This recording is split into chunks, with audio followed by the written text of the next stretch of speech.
반갑습니다. 오늘도 새벽 돌베개에 나오신 모든 성도님들을 주님의 이름으로 환영합니다.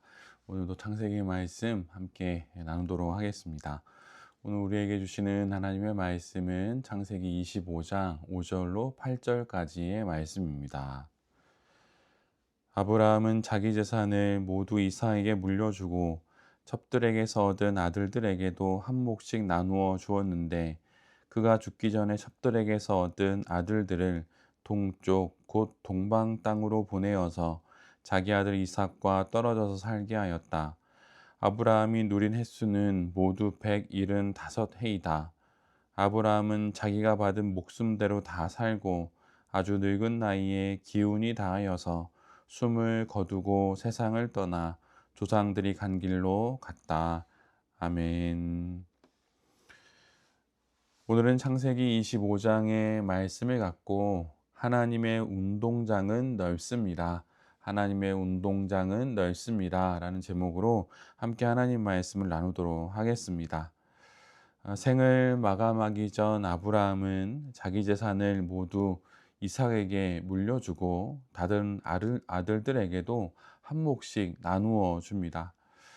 이는 불필요한 분쟁을 미연에 방지하고 이삭의 재산 상속과 또 가문의 계승권을 보호하려는 조치입니다. 아브라함이 죽기 전 가문의 계승권과 또 상속 문제를 다루게 되면서 이삭은 가문의 법적인 후계자이자 재산을 관한 권리를 모두 소유한 상속자로 공식화됩니다.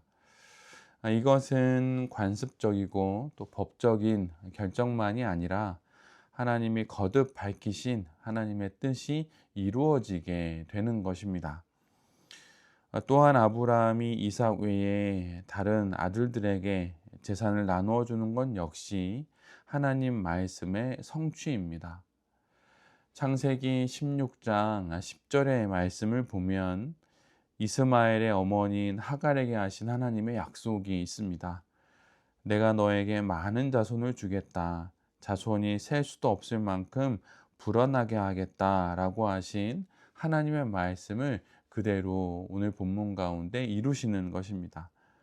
또한 창세기 21장 18절 이하에서도 죽음에 내몰리게 된 하갈과 이스마엘에게 하나님께서 약속을 주시게 되는데 아이를 하나 일으키고 달래어라. 내가 저 아이에게서 큰 민족이 나오게 하겠다라고 하는 이 말씀을 주시게 되는데 이 말씀 역시 이루어지는 것을 오늘 본문 가운데 우리 모두는 보게 됩니다.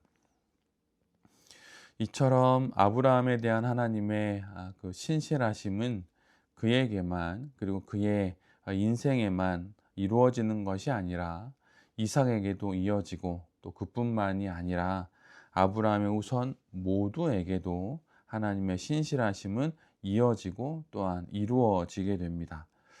아브라함에게 주신 약속이 또 그 축복이 이삭과 또 다른 아들들에게도 전해지게 되는 것이죠. 분명 우리가 묵상하고 있는 또 창세기와 또 하나님의 말씀을 보면 믿음의 계보의 장자권과 모든 권리는 아브라함을 지나서 이삭에게로 흘러가게 됩니다. 그렇다고 하여서 그 이외에 자식들이 차별을 받는 것은 결코 아닙니다. 얼핏 보면 하나님은 아브라함과 이삭과 야곱 그리고 또 그 이후에 그의 후손들만이 하나님의 복을 받고 또 하나님의 사랑을 받는 듯 보이지만 그렇지가 않다는 것입니다. 예전에 어떤 성도님과의 이야기에서 이런 이야기를 들은 적이 있습니다. 왜 하나님은 다른 이들에게는 좋은 것을 주시고 왜 내게는 좋은 것을 주시지 않으십니까? 저 사람은 좋은 조건과 형편 그 가운데서 태어나고 또한 살아가고 모든 것이 다 좋은데 나는 왜 이 모양입니까? 라고 하는 투정 아닌 투정을 들은 적이 있습니다. 얼마나 답답하고 힘들면 이런 말씀을 하셨을까요? 왜 하나님은 왜 제게 이런 대우를 하십니까? 라고 하는 그런 이야기를 들은 적이 있습니다. 그때 제가 그분에게 해 드렸던 이야기가 있었는데 그중에 한 대목은 "하나님의 운동장은 좁지 않습니다."라고 하는 말씀이었습니다. 그 사람만 보고 또 그가 누리고 있는 것만 보면 내게 없는 모든 조건들이 하나님의 그를 향한 편애처럼 보일 수 있습니다. 그럴 수 있지요. 그러나 하나님의 운동장은 좁지 않습니다. 하나님의 운동장은 무한대입니다. 하나님이 나와 함께하고 또 나와 함께 이루고 싶으신 일들은 정말 무궁무진합니다. 하나님은 아브라함을 통해 그에게 축복을 주시죠. 그리고 축복은 이삭을 넘어서 또 그의 후손들에게 이어지지만 이스마엘에게도 그 다른 아들들에게도 축복을 해 주십니다. 하나님의 축복은 모든 이들에게 넉넉히 주시고도 남는 것입니다. 우리에게도 마찬가지입니다. 하나님께서 우리 각자에게 가장 알맞게 또한 부족함 없이 주시는 것이 우리를 향한 하나님의 축복입니다. 시편 23편 1절의 말씀처럼 여호와는 나의 목자시니 내게 부족함이 없습니다라고 했던 이 말씀이 오늘도 여전히 우리에게 유효하고 또한 들려오고 있다는 사실을 우리 모두가 잘 기억해야 할 것입니다. 오늘 본문을 보면 이렇게 많은 자녀들에게 축복을 한 또 아브라함은 또 많은 재산을 물려준 아브라함은 모든 인생이 그러하듯이 그의 인생의 마지막 길을 가게 됩니다. 175년이라는 긴 세월을 하나님을 따라 살았던 그는 조상들이 간 길로 떠나게 됩니다. 오늘 본문 8절과 또 17절을 보면 조상들이 간 길로 갔다라고 되어 있고 개역 개정에서는 열조에게로 돌아갔다 이렇게 표현되어 있지요.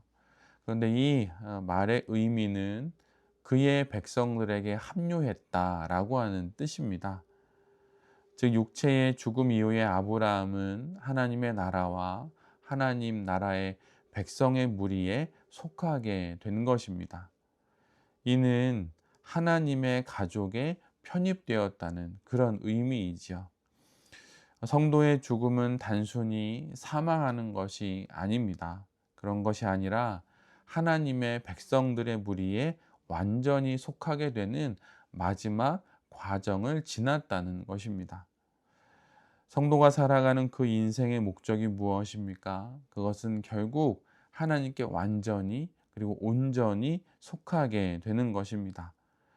세상 사람들에게 죽음은 두렵고 무섭고 겁나고 멀리해야 하는 일이지만 믿음이 있는 우리에게는 죽음은 영원한 천국에 들어가는 마지막 관문이 되는 것입니다. 죽음은 불완전했던 인생이 완전해지는 마지막 순간입니다. 이처럼 우리가 갖고 있는 신앙은 모든 것에 대한 새로운 관점을 갖게 합니다. 죽음도, 그래서 인생도 모두 달리 바라보게 하는 것이 신앙이라고 하는 것이죠.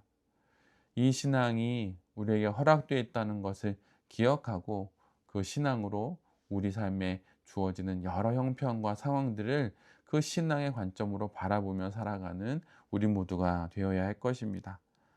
오늘도 허락해 주신 이 하루를 영원한 완성을 향해 나아가는 그 시간으로 삼고 하나님의 넓으신 운동장에서 아름답게 또한 기쁘게 살아가는 우리 모두가 될 수 있기를 간절히 기도드립니다.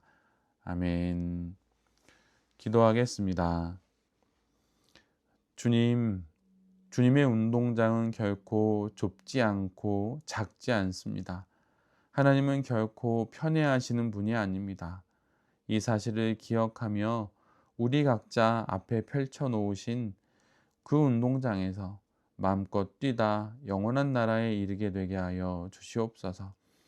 아브라함의 인생처럼 믿음의 인생을 끝까지 살아 우리 모두의 마지막 그 순간이 하나님 나라 백성으로 편입되는 그 은혜의 절정의 순간이 되게 하여 주시옵소서.